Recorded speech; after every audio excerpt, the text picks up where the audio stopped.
Good day, IML students. Today we are going to learn the difference between buys and sells and what they look like.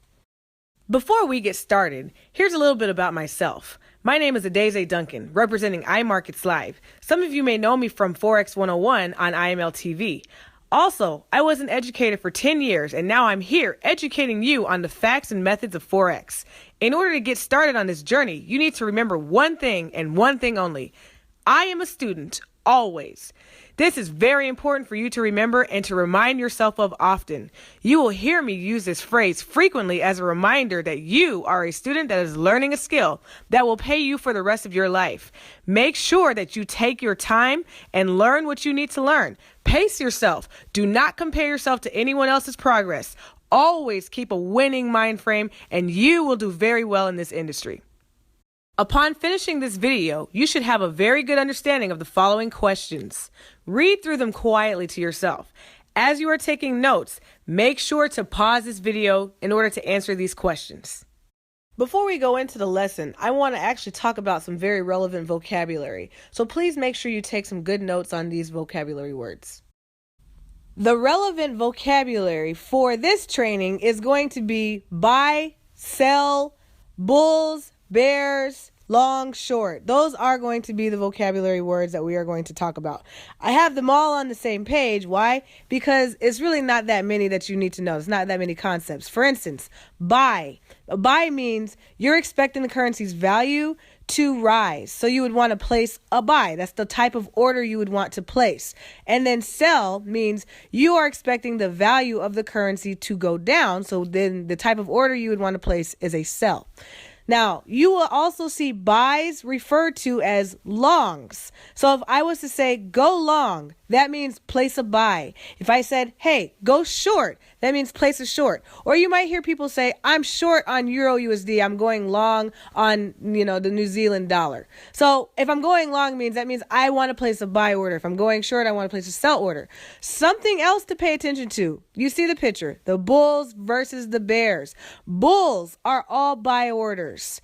And bears are all sell orders. So if you hear the market is bullish today, that means it's an up market. The market is rising. If it's a bearish market, that means the market is going down. So bulls versus bears. A bull is going up like a buy or going long. Bear is the sell going down, or going short.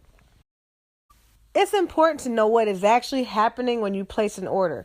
When you're placing an order, or let's say when a market participant is placing an order, if they're a buyer in the market, what's happening is they are causing the exchange rate's value to rise. Why? Because they want to buy it. When you all of a sudden want to buy something, when you find a buyer, then all of a sudden whatever it is that you have has more value to it. So what's it going to do? It's going to rise. As the demand increases for the currency, the exchange rate rises. And as that rise happens, that rise is recorded in the market and you actually start to see the market rise. So the more buyers you have in the market, the more the market starts to rise. And I'll show you an example.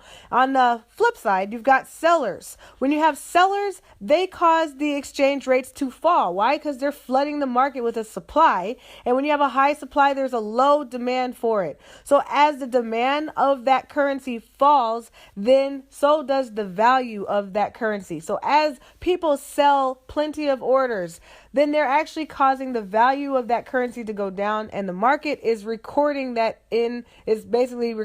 on the charts.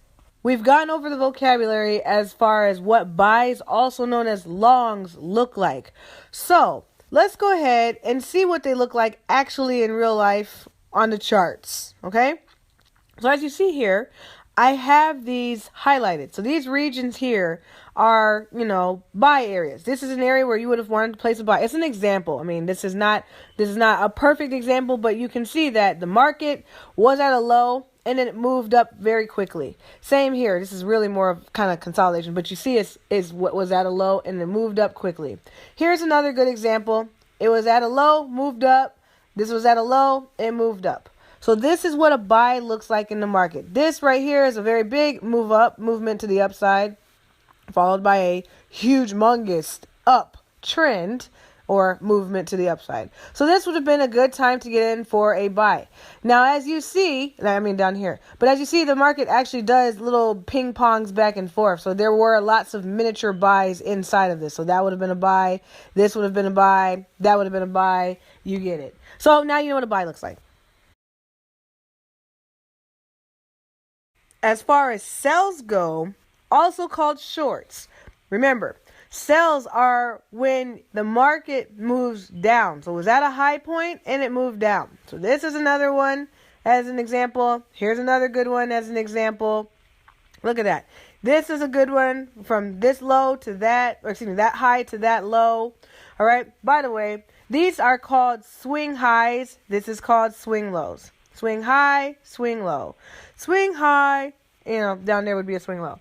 And as you see in this as well, there's lots of miniature short opportunities. In other words, it moved down, kind of went up a little bit, moved down. That's a short opportunity. Here's another one, short opportunity. Okay. So within these massive sells are miniature sells opportunities.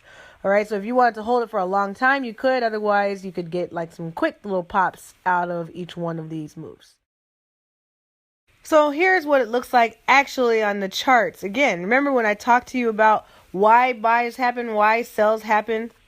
So imagine you're trying to sell, comic books. Those are things that a lot of people like to collect. So people collect comic books. And when do they like to buy them? When they're cheap, right? So for instance, you buy your comic books at 25 cents. Or another one, stamps. Whatever it is that you like to collect, we usually like to collect them at the cheapest rate. So we buy them cheap. Over a period of time, as other people are like, hey, look at that. That's pretty cheap. Everybody notices now, look at that. It's cheap. As people are buying, the more they buy, the more they raise the value. As price raises, you can start to see that recorded on the charts. Now, once it gets to a point called overbought, meaning nobody else wants to buy it, it's too expensive now. In fact, this is a really good time to sell it because, you probably could get top dollar out of it. That's what happens. People start selling off. Oh, this is a good time to sell. Great time to sell. As people sell, they flood the market back again with a supply of those comic books. And what happens? The value goes down. So that is what's happening in the charts. You're seeing it recorded, okay?